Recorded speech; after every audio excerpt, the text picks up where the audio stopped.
bien-aimés dans le Seigneur, bonjour. Nous voici à la 211e publication, et celle du 10e dimanche du 10 mars 2024. Elle a pour thème « Regarde et tu seras sauvé ». Ce thème est tiré du livre de Nombre, chapitre 21, versets 4 à 9, et de l'évangile de Jésus-Christ selon Jean, chapitre 3, du 14e au 21e verset. Le travail concerne, comme vous le savez, l'explication du thème et les commentaires des deux textes, puis le cantique pour accompagner notre activité. L'Esprit Saint, l'Esprit de Dieu, est avec nous et nous conduira comme il se doit pour que nous puissions atteindre beaucoup d'âmes qui sont encore cachées, qui sont encore ignorantes de cette réalité. L'Esprit de Dieu agira certainement. Au nom de Jésus-Christ. Amen. Bien-aimé dans le Seigneur, regarde et tu seras sauvé. Qu'est-ce que cela voudra dire concrètement parlant? Ce qui importe, bien-aimé, ici, c'est le regard. Le salut en dépend. Et ce qui sauve, ce n'est pas le serpent élevé lui-même, comme nous l'avons vu dans les deux textes, mais le fait de regarder vers lui, vers le Seigneur. Ce qui nous sauve, c'est la manière avec laquelle nous tournons notre regard vers le Christ. Il est venu pour que celui qui croit en lui ne meure pas, mais qu'il soit sauvé. Jean, chapitre 11, verset 26. Il est écrit, comme Moïse éleva le serpent dans le désert, il faut de même que le Fils de l'homme soit élevé, afin que quiconque croit en lui ait la vie éternelle. Jean chapitre 3, verset 14. Certes, il y a le Christ, et ce qui sauve, c'est le lien avec le Christ, le regard avec le Christ, la foi en Christ. Voyez-vous, l'amour est un regard sur l'autre, une certaine manière de le voir. Jésus, comme Moïse, demande de commencer par élever ce qu'on veut voir en esprit et ensuite seulement d'y tourner son regard. Si, par exemple, le fiancé ne regarde que les défauts de sa fiancée, il regarde vers le bas et sera piqué par le serpent et leur relation n'ira nulle part. Mais s'il lève son regard, s'il regarde ses qualités merveilleuses, alors tout est possible. Voilà ce à quoi nous sommes invités. Élever notre regard, le détacher de la médiocrité du monde, des défauts de son prochain ou des misères de sa propre existence. Et regarder non pas vers les serpents qui piquent, vers la mort, la menace de la terreur, mais regarder vers le salut, la lumière, la grâce, la paix, cette présence de Dieu qui peut nous sauver. En toutes choses, bien-aimés, il nous faut prendre la réalité céleste, l'élever et la regarder avec un cœur nouveau, un esprit nouveau. Les choses terrestres sont désespérantes. Il y a de quoi douter, se décourager. L'Évangile nous invite à simplement changer notre regard, l'élever pour voir autrement. Voilà qui change tout dans sa vie. Il en est plus précisément ainsi pour le Christ, parce qu'il est une image de l'homme, mais une image glorifiée de celui-ci. Quand je vois mon prochain dans certaines circonstances quotidiennes, je désespère de l'humanité. Mais quand je regarde au Christ, alors je reprends confiance. Si je me regarde moi-même, je désespère de moi ou de mon humanité. Mais quand j'arrive à me voir comme Dieu me voit, je reprends confiance et tout va bien. Christ est celui qui peut nous redonner confiance et nous permet de nous élever au-dessus du matériel, du quotidien et du mortel vers le lumineux et l'immortel. C'est ainsi que ce changement de regard auquel nous invite l'Évangile peut transformer ce qui est source de mort en source de vie. Dieu nous aide sans cesse à transformer le mal en bien. C'est ce que montre sans cesse la Bible. Il parvient à transformer l'échec en espérance, la mort en vie, le mal en bien et la haine en amour. C'est la conversion. C'est ce que nous appelons la conversion. C'est ainsi que la croix de Christ, symbole de l'échec de sa mission, symbole de mort, de souffrance, devient pour les chrétiens un symbole de vie et de réussite. Humainement, on pourrait croire que la croix est un échec, mais Dieu fait en sorte qu'au-delà de cet échec, il y ait une réussite incroyable et pour toujours. Nous la vivons encore aujourd'hui. Le nom de Christ sera pour toujours. En effet, l'élévation suppose la possibilité d'abaissement. L'espérance suppose l'épreuve. Le pardon suppose la conscience du péché. Et ce serpent d'airain, sur sa pêche, c'est Jésus qui vous sauve, ne peut vous sauver que si vous avez compris ce qu'est le serpent malicieux et maléfique qui, lui, peut vous faire chuter. Chacun a sa propre réponse. Si vous avez conscience de vos tentations, de vos faiblesses, alors vous pouvez comprendre de quelle manière Dieu peut vous sauver.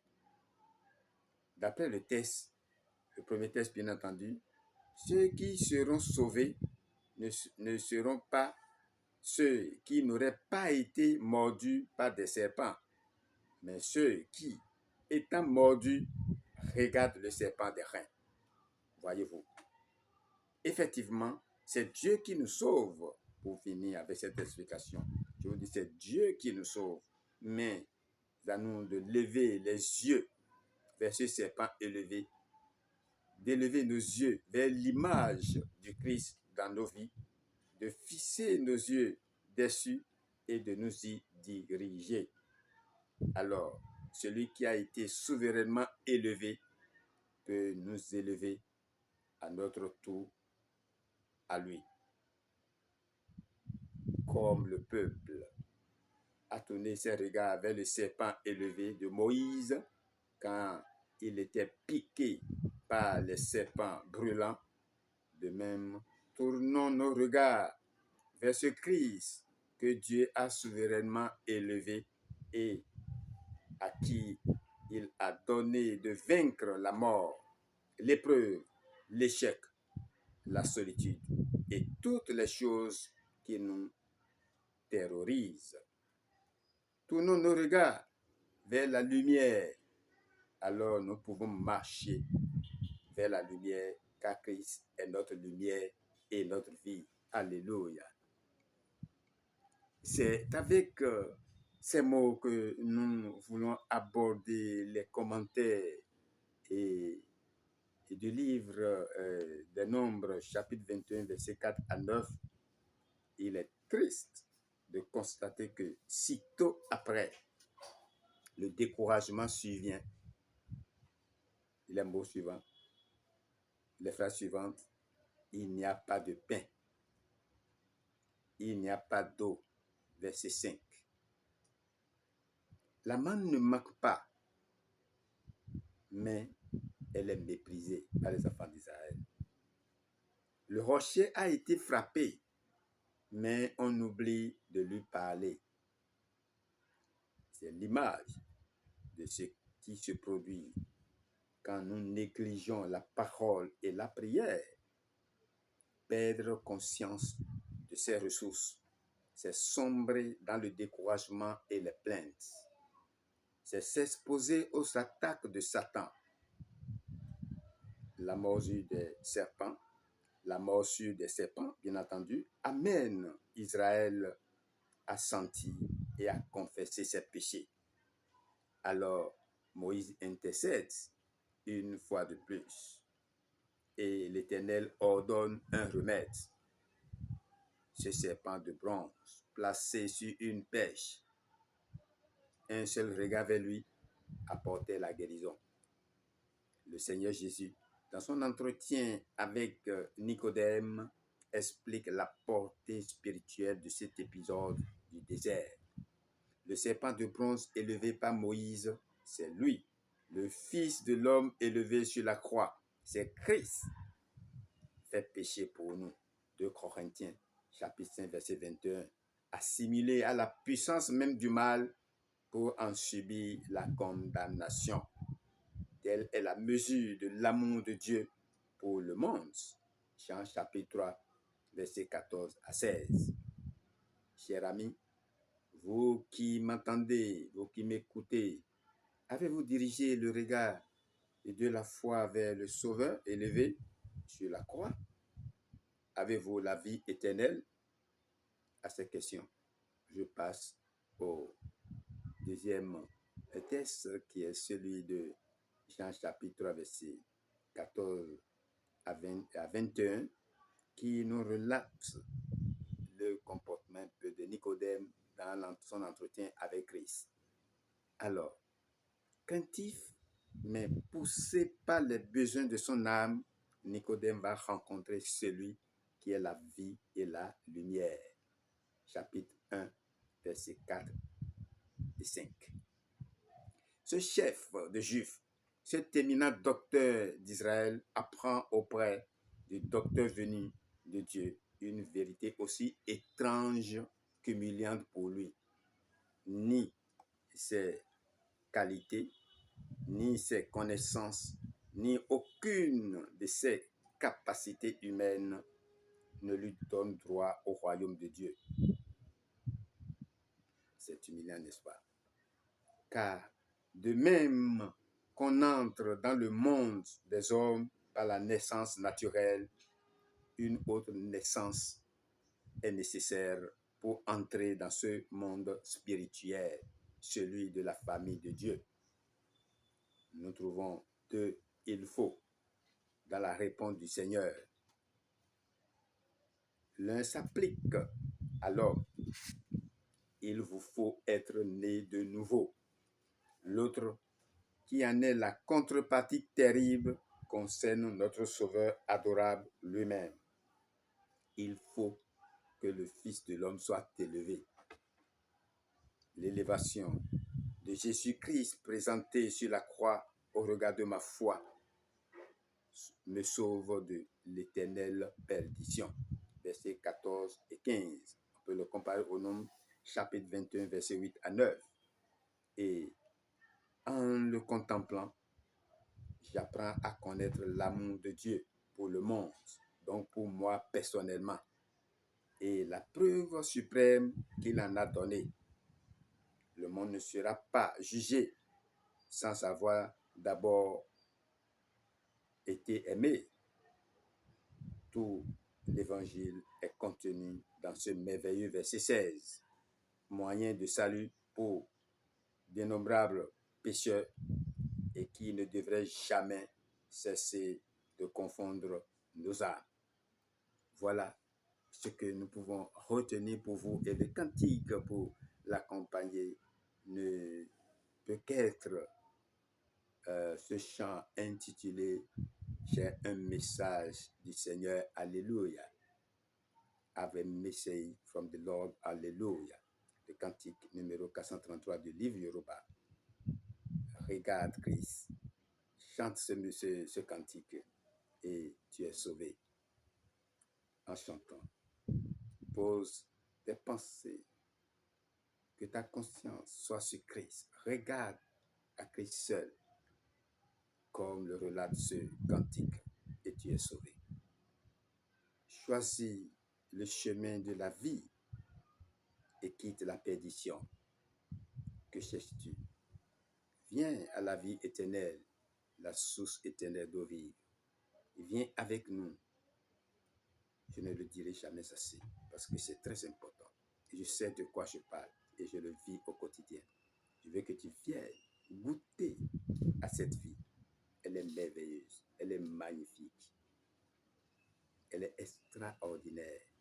Il faut être avec Christ, avoir l'Esprit de Dieu, l'Esprit Saint, pour comprendre l'immensité de sa grandeur. C'est très important dans votre vie. Et je vous invite du moins à l'expérimenter, à goûter à cela. Et vous verrez que vous êtes bien, tout va bien et tout marche bien au nom de Jésus-Christ.